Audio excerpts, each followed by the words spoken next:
7 de la mañana con 28 minutos, regresa a Primera Página. A esta hora hablamos de economía, del panorama que en ese sentido está en este momento en el país a propósito del 1 de mayo, Día Internacional del Trabajador. ¿Es viable un aumento del salario de los trabajadores? Eso y mucho más lo vamos a conversar en los próximos minutos con nuestro próximo invitado, Leonardo Soto. Él es economista, doctor en gerencia, además presidente de Integral Consultores Group. Gracias por acompañarnos esta mañana. Hola Francis, buen día, un placer. Un placer para nosotros tenerlo acá. Mucha expectativa en torno a los próximos anuncios de este día miércoles 1 de mayo. ¿Considera usted como experto en economía viable un aumento del salario mínimo en este momento que vive el país? El salario real, es decir, el salario de ley sobre el cual impactan prestaciones sociales y otros beneficios que establece la ley del trabajo, no existen condiciones económicas directas actualmente para que se dé un aumento. La expectativa obviamente alrededor del hecho de que seguimos teniendo un poder adquisitivo mermado, que lamentablemente el salario está bonificado, que hay restricciones de la familia venezolana para que tenga acceso a la canasta básica como está valorada actualmente entre $450 y $550, obviamente deberíamos estar viendo un salario que o se acerque a ese monto o por lo menos, desligue el valor actual del salario mínimo, que estamos alrededor de $7 aún para efecto de lo que es la administración pública, a un monto que esté en 3/4 o por lo menos en la mitad de ese monto en cuanto a la canasta básica. Pero las cuentas en Venezuela están desbalanceadas.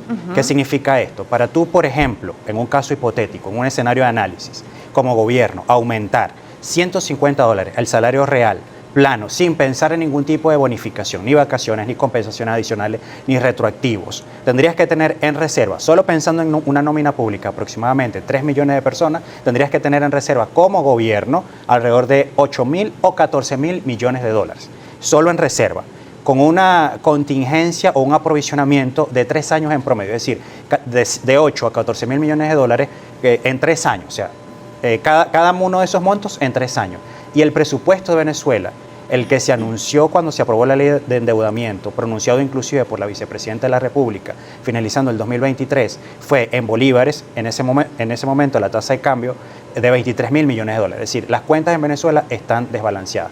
Actualmente, el Banco Central de Venezuela ha estado inyectando divisas a la economía, que en el primer trimestre del año 2024 estuvo alrededor de los 930, 940 millones de dólares. Entonces, ¿qué pasa?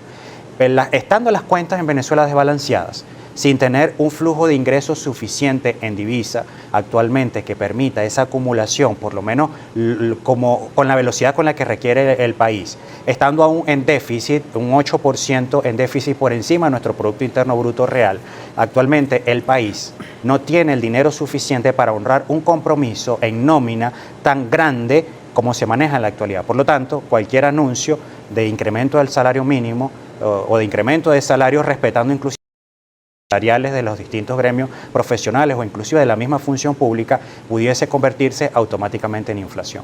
Ahora, luego de este diálogo tripartito de hace algunos meses en el que estaba participando también la OIT, la CTV emitió un comunicado y allí hacía énfasis en que los ingresos fiscales recurrentes permiten, sin efectos inflacionarios, establecer el monto de $200 para el salario mínimo. ¿Cómo entendemos y analizamos esto? Está sobre la mesa la propuesta y de hecho el ciudadano Nicolás Maduro lo mencionó hace poco, que la posibilidad de tributar aún más llevaría al país a un equilibrio relativo para poder aumentar sueldos y salarios. Obviamente los países en su funcionamiento adecuado tienen una parte de ingreso por su producto principal de exportación, sea cual sea, y obviamente la recaudación interna que se da a través del cobro de impuestos. Sin embargo, aquí es donde viene una balanza peligrosa. Estamos en un momento de nuestra economía donde lamentablemente estamos en un 55% de informalidad económica. ¿Qué significa esto? Que la mayoría de las iniciativas empresariales emergentes, aquellas que van desde el autoempleado hasta 5, 10 o 15 empleados, y dependiendo de su tiempo de configuración, hasta las pequeñas y medianas empresas, pequeñas y medianas industrias, con posibilidad de ocupar 50 trabajadores o más, están viéndose afectados por una competencia desleal, por un contingente económico que no está siendo beneficiado por un sistema económico que les permita acceso a crédito, a seguridad social ciudadana, a servicios básicos estables, como es el caso del occidente del país e inclusive en algunas zonas de oriente, donde lamentablemente sigue fallando el servicio eléctrico. Entonces, tú le puedes decir al empresariado nacional, vamos a hacer más eficiente la recaudación tributaria cuando estamos ¿Pero cuáles viviendo... son las condiciones? Claro, pero estamos viviendo un momento curioso de voracidad fiscal, donde las alcaldías están recaudando o están tratando de recaudar aún más a un sector empresarial débil con ventas disminuidas, producto precisamente de la pérdida del poder adquisitivo y sin ningún tipo de incentivo fiscal, porque además de eso no tenemos una figura de monotributo, además de eso existen las contribuciones especiales o impuestos para fiscales que siguen recargando la capacidad operativa de las empresas. Los costos operativos de las empresas del 2021 hasta la actualidad se incrementaron aproximadamente un 35%. Los márgenes de utilidad de las empresas disminuyeron de ese 30% establecido en la ley de precios justos a estar en promedio entre 5, 8, 12% en el mejor de los casos dependiendo del rubro. La industria no puede desarrollarse plenamente como debería estar desarrollada porque lamentablemente no tenemos un servicio eléctrico estable que no permite un desarrollo potencial de la industria como tal. Entonces, ¿qué pasa?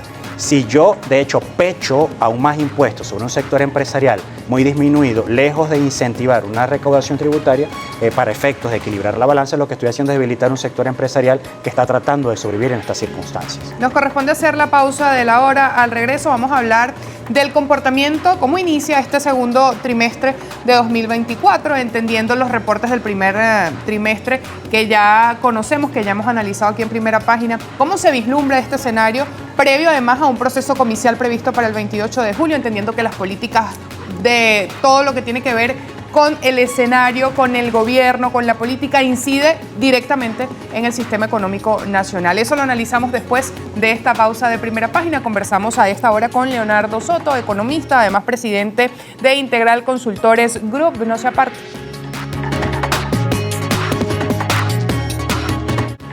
Hablamos a esta hora con el economista Leonardo Soto. Le consulto cómo evalúa el comportamiento económico de este segundo trimestre que inició, considerando la lentitud con el que se vio el primer trimestre según los reportes de todas las instituciones que hacen análisis de datos. Además, en este momento considerando el escenario político actual y todas las políticas públicas que se empiezan a manejar. Viene una política de gasto de parte del Ejecutivo basada obviamente en el hecho de una campaña electoral muy próximo en los comicios electorales presidenciales, que esto va a impactar obviamente en un consumo a nivel del consumo de tal, es decir, del consumo directo. El gobierno va a estar haciendo gastos importantes en materia logística, en materia de consumibles directos. Esto va a tener una repercusión en el comercio local. Seguimos siendo una economía lamentablemente comercial, y cuando digo lamentablemente no es que eso sea malo, sino que todas las economías deben ser diversas, deben tener diferentes patas sobre las cuales se sostiene como una mesa estable. En este caso estamos estrictamente arraigados en el tema comercial. Somos una economía actualmente de remesas, eso tiene un impacto sobre el consumo también local de tal. Estamos hablando de que en un promedio mínimo hay 2 millones de venezolanos que en situación de legalidad estarían enviando en promedio mínimo $60 mensuales acá a Venezuela por cualquier vía, bien sea a través de banca, bien sea a través de sistemas de remesas, bien sea a través de criptomonedas. Estamos hablando de que son aproximadamente unos $120 millones al mes, partiendo de ese monto mínimo, dinero que obviamente se traslada directamente a consumo masivo. Entonces, como economía estrictamente arraigada en lo comercial, y de hecho una economía lamentablemente basado en el tema de importación, lamentablemente estamos arraigados en el tema de importación, pues habrá mayor consumo en algunos sectores, habrá mayor movilidad de dinero en algunos sectores. Bien, ahora hablemos de la estabilidad del tipo de cambio y también de la contención de la inflación. ¿Esto es real? ¿Es artificial? ¿Qué pasa? Porque la verdad es que la gente, cuando va a comprar cualquier cosa, todo está basado en un dólar, en una tasa de dólar oficial en este caso. En otros casos también toman como referencia el dólar no oficial, pero haciendo énfasis en la tasa de cambio oficial, ¿cómo lo evaluamos? ¿Cómo evaluamos estos índices? Fíjate, es artificial. ¿Por qué es artificial? Cada vez que el Banco Central inyecta dólares a la economía a través de las mesas de cambio interbancaria y dólares que obviamente pasan al sistema de compraventa de divisa, trata de mantener estable el tipo de cambio con esta oferta constante de divisas. Divisas que no pasan a la reserva internacional. Si no pasan a reserva internacional, no estamos acumulando. Okay. Y si no estamos acumulando en dinero, en nuestra caja de ahorro, vamos a llamarlo así, y tampoco estamos produciendo bienes y servicios, bien sea intermedios o de consumo final. Cuando digo intermedios, por ejemplo, una autoparte, un repuesto, o ya el vehículo terminado. La mayoría de los vehículos nuevos que están moviéndose en la economía vienen de otros países, por ejemplo. Entonces, si no hay esa compensación en dinero ahorrado como país versus producción local contra la cantidad de bolívares que están en circulación, se da un desequilibrio monetario y este desequilibrio monetario se convierte en inflación. Por eso el tema de lo peligroso en cuanto a la posibilidad de un incremento del salario, porque cualquier cantidad de bolívares lanzados a la economía sin respaldo en divisa o sin respaldo en producción pudiese convertirse automáticamente en inflación. Francis, en este punto tan álgido de nuestra situación política y económica, yo creo que, y además que estamos muy cerca de comicios electorales presidenciales, yo creo que es momento de que los políticos hablen con sinceridad a la ciudadanía.